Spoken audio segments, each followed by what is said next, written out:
এই দেশে আসলে জনগণের ভোগান্তি যে কবে শেষ হবে এটাই আসলে বলা মুশকিল। বিগত 1 বছর আগে যখন নাকি 5ই আগস্ট শেখ হাসিনা সরকার পতন হয়,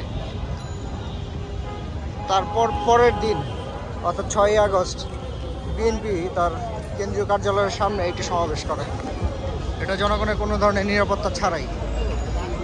তো আজও 2025 সালের 6ই আগস্ট 2025 সালের 6ই আগস্ট চলতেছে। তো আজকেও সেম একই ধরনের সমাবেশ তারা করতেছে, বিজয় র্যালি। তো সেই সুবাদে যেটা দেখলাম, সারা ঢাকা শহরে হচ্ছে তীব্র যানজট সৃষ্টি হয়েছে, মানুষ যেতে পারতেছে না। আমি এই মুহূর্তে যে জায়গাটা দিয়ে হাঁটতেছি এটা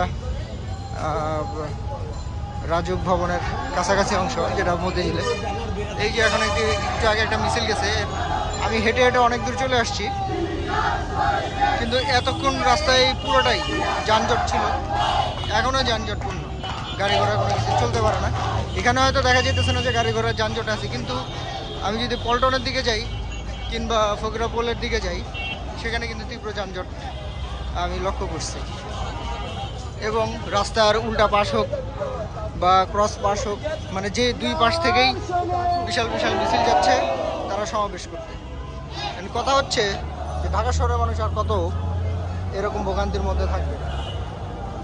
প্রতিদিন রাস্তাঘাট দখল, প্রতিদিন সভা সমাবেশ, এতে আমরা নগরবাসী যারা কাজ করি তারা তো প্রতিনিয়ত ভোগান্তির মধ্যে দিয়ে শিকার হচ্ছি।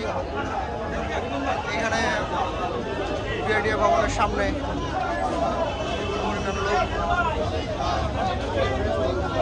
এই হচ্ছে বর্তমান আমাদের ঢাকা শহরের অবস্থা।